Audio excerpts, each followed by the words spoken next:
अंधेरे में अकेले छूट जाएं, कोई आपका संगी साथी हो तो उसे भी छीन लो। और तभी जब आपके पास दूसरों का जलाया हुआ प्रकाश न रह जाए और दूसरों का साथ न रह जाए, तब आप जिस रास्ते पे चलते हैं उस रास्ते पे परमात्मा आपके साथ हो जाता है और आपकी आत्मा का दिया जलने की संभावना पैदा हो जाती है। सारी जमीन पर ऐसा हुआ है। सत्य की तो बहुत खोज है, परमात्मा की बहुत चर्चा है, लेकिन ये सारे कमजोर लोग कर रहे हैं जो साथ छोड़ने को राजी नहीं है और जो दिया बुझाने को राजी नहीं है। अंधेरे में जो अकेले चलने का साहस करता है बिना प्रकाश के, उसके भीतर साहस का प्रकाश पैदा होना शुरू हो जाता है और जो सहारा खोजता है वो निरंतर कमजोर होता चला जाता है। भगवान को आप सहारा न समझें, और जो लोग भगवान को सहारा समझते होंगे वो गलती में हैं। उन्हें भगवान का सहारा नहीं उपलब्ध हो सकेगा। कमजोरों के लिए इस जगत में कुछ भी उपलब्ध नहीं होता, और जो शक्तिहीन है और जिनमें साहस की कमी है, धर्म उनका रास्ता नहीं है। दिखता उल्टा है। दिखता यह है कि जितने कमजोर हैं, जितने साहसहीन हैं, वो सभी धार्मिक होते हुए दिखाई पड़ते हैं।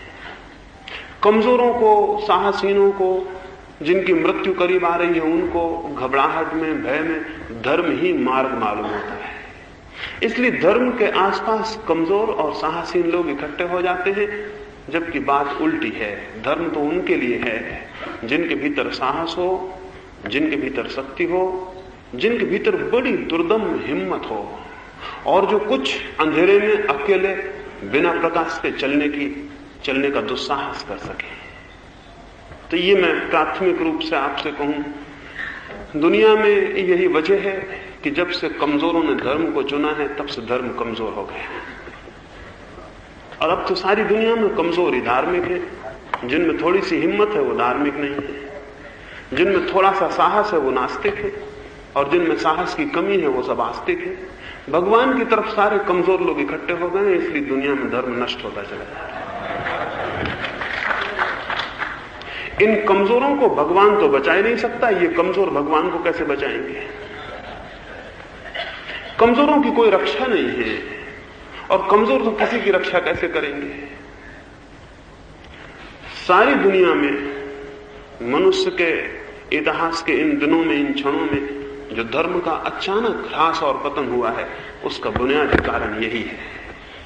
तो मैं आपको कहूं, अगर आप में साहस हो तो ही धर्म के रास्ते पर चलने का मार्ग खुलता है, न हो तो दुनिया में बहुत रास्ते हैं, धर्म आपके लिए नहीं हो सकता। तो जो आदमी भय के कारण भयभीत होकर धर्म की तरफ आता हो वो गलत आ रहा है। लेकिन सारे धर्म पुरोहित तो आपको भय देते हैं, नरक का भय, स्वर्ग का प्रलोभन, पाप पुण्य का भय और प्रलोभन, और घबराहट पैदा करते हैं। वे घबराहट के द्वारा आप में धर्म का प्रेम पैदा करना चाहते हैं, और ये आपको पता है भय से कभी प्रेम पैदा नहीं होता, और जो प्रेम भय से पैदा होता है वो एकदम झूठा होता है, उसका कोई मूल्य नहीं होता। आप भगवान से डरते हैं तो आप नास्तिक होंगे, आस्तिक नहीं हो सकते।